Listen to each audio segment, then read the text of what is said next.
dragonfly right behind you. It's coming over here, it's right there, it's right there. I am on the brink of just quitting. I'm not going to quit until I get a photograph of a dragonfly. I like a photographic challenge, and this is one that I set myself. There is no one else to blame. How does the saying go? Don't work with children or animals? I make a video here on YouTube every 2 weeks, and this one genuinely nearly broke me. There were so many points, as you will see, that I should have just quit and walked away. But the fact is, out of the 200 plus videos on my YouTube channel, there have only been a handful of videos that I scrapped because I couldn't achieve what I set out to do. That's because I'm persistent, some might say stubborn. So the next time you see a dragonfly, think of me. If you can take a photograph and tag me on social media, just to rub it in my face, then do so. Enjoy the video. Well, good morning. If you're anything like me, then you probably get bored of photographing the same subjects over and over again. And when it comes to my macro photography, I've been shooting and making videos about macro for years now, and I have been taking photographs of the same subjects over and over again. This year, it's going to be different. I fancied a bit of a challenge. I will be hunting down and hopefully photographing dragonflies. I've lost track of exactly how many videos I've made, but the subjects of my previous photographs and videos have been what I would call safe subjects, and I have covered a lot of ground. You're going to have butterflies, bumblebees, wasps, spiders, caterpillars, grasshoppers, tiny little insects. Jumping spiders have probably got to be one of my favourite subjects. Let's not forget ladybugs. All of these I have found in my front garden, and last year I had my macro lens on me and a dragonfly flew into my front garden. So I would say it's probably when you're least expecting it, something like a dragonfly will be in front of your camera. Now, I'm not out to shoot landscapes this morning, I am here for the wildlife. But this background here, which is Pulborough Brooks, there are lots of reeds around here, lots of water, lots of flowers. This is, if I was a dragonfly, this is exactly where I would live. Now, one of the things you need to do when it comes to macro photography, you need to almost just train your eyes to see. Now, that might sound a bit stupid, but if you're typically a landscape photographer, you'll be looking at the mist in the background. You'll be looking how the light lands on these reeds and grasses in the foreground. That's not what you need to be looking for.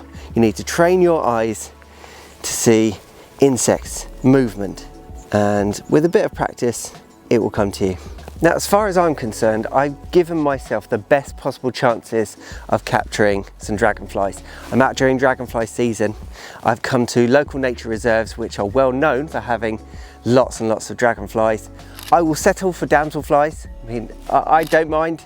I think damselflies are just as beautiful. Now, the problem I've been having is I am very aware that the best time to photograph insects and fast moving subjects is when they are most calm. And for butterflies, for example, and dragonflies, that is pre-sunrise or just at the beginning of the day, when they haven't warmed up their wings. And with butterflies, as per my previous videos, I've been very successful. I had a butterfly's attention for at least 20 minutes. It just didn't move because the sun hadn't come up and its wings weren't warm enough yet. And the thing that I've been struggling with, I was here at Pulborough Brooks yesterday for sunrise, and now I'm back here this morning, and I've been to 2 other separate nature reserves which are well known for dragonflies. But I've been there at sunrise and I haven't been able to find them. Some of the days have been overcast, and I literally haven't seen a single thing. I then return later on that day, in the middle of the day, and I see dragonflies, or I see damselflies. So I know that they are there. Essentially, I don't know where they sleep. Now, if I do find any dragonflies, my weapon of choice is going to be the Canon 180mm macro lens, which if I just shimmy out of my bag here. And I bought this last year, made a completely separate video about it, which I'll link to at the end of this video. So assuming that dragonflies, your subject, your dragonfly is going to be a bit skittish, then you want to keep as much distance between you and the subject as well. This also gives you a really nice background separation. So nice, soft bokeh, delicious, soft backgrounds. This is my lens of choice for photographing this particular subject. And because dragonflies are quite large, technically there's not too much of an issue with depth of field, because you're going to be, say, half a meter away from the dragonfly. The dragonfly is quite big. I'll probably shoot that wide open, and I'll be shooting handheld as well. The idea of setting up a tripod to capture dragonflies is not my ideal of fun. One important behaviour of dragonflies that I have observed is that they tend to return back to the same place they took off. So let's just say I find a dragonfly here on this post. If it flies away, if I just stay still, most of the time they do actually just return back to the post that they came from. I got absolutely lucky about 7 or 8 years ago, and I captured a really good dragonfly photograph in a nature reserve in Lewis. It was first thing in the morning, so it was very calm and it was just sitting there on a leaf. It flew away a couple of times, came back.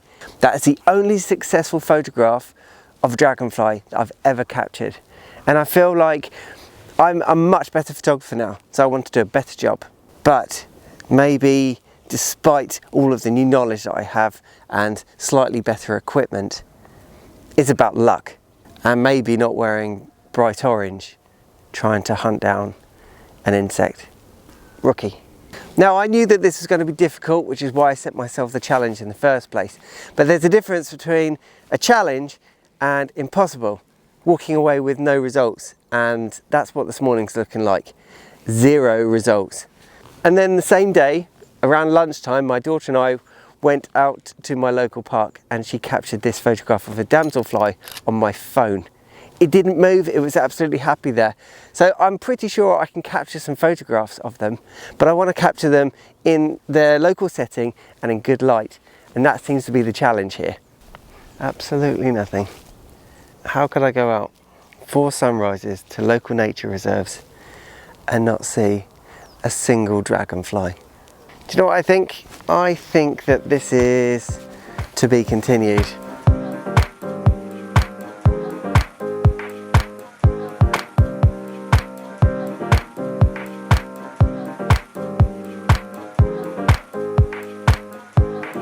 So we are back, and I say we because I brought my daughter Chloe out, and she's got a few purposes of today's video, because first of all, she's going to help film the video.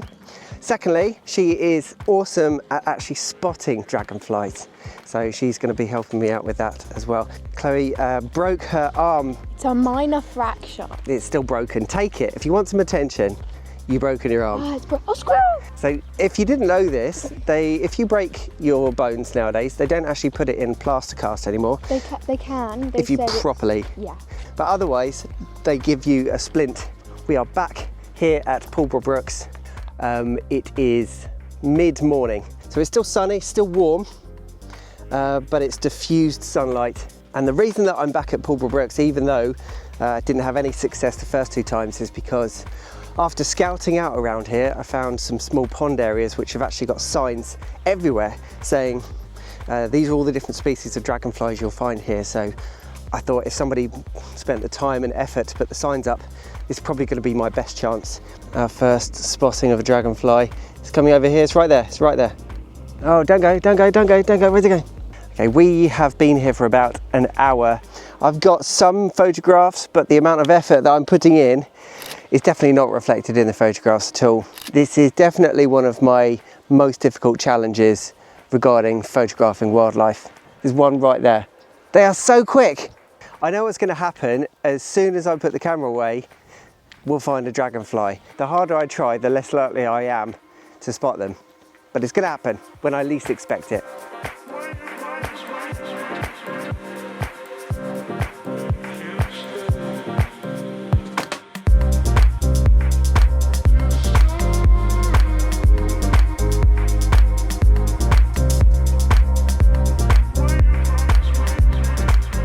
Now the problem that I've got is that I am well over halfway through editing this video and I do not have a single photograph, a good photograph of a dragonfly that I can share with you. Genuinely, that is the case. And I'm questioning whether I should just quit, walk away from this video and just can it altogether. And then Facebook reminded me that 10 years ago today, I took an awesome photograph of a dragonfly. And to absolutely rub it in, Chloe, who was 3 at the time, also took an awesome photograph of a dragonfly. Should I just walk away from this video, accept the fact that it was never meant to be, because I could have already made 2 or 3 videos in the same amount of time? I've given myself lots of photographic challenges over the years, but this might beat me. But then again, if you're watching this, maybe I didn't quit after all. Dragonfly right behind you. That is a good start. This is the last time I'm coming out. Hopefully I'm going to get some keepers today. We've come out to Amberley, and I say we because my daughter Chloe is behind the camera, so she's going to be my helper today. I'm filming this in July and August, and I wanted this video to come out in August, but the chances are this is probably going to come out in autumn sometime, so it's not going to be a topical video.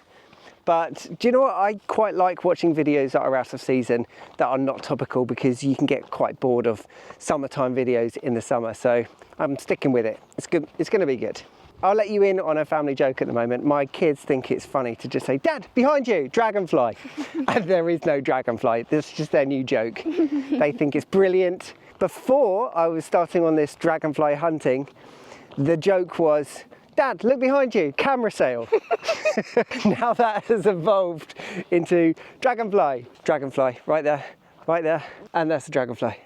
Another one. Oh, it's definitely curious. Should we feed it? What have we got?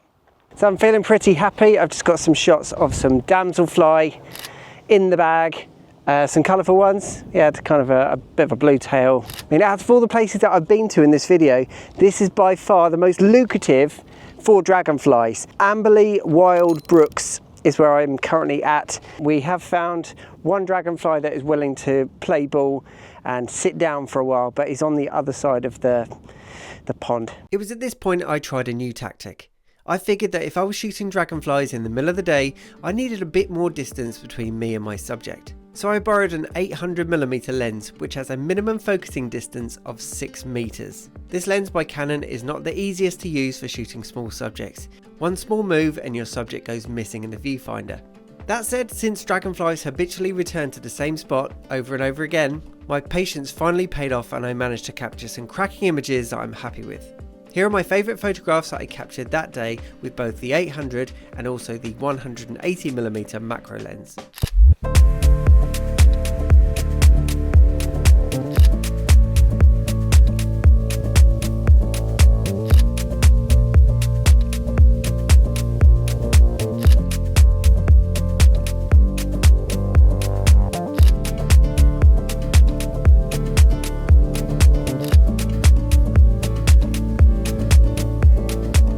My external microphone has just gone flat. Great. Well prepared, Ben. So Chloe here definitely fulfilled her purpose. Every single dragonfly and damselfly in this video is because of you.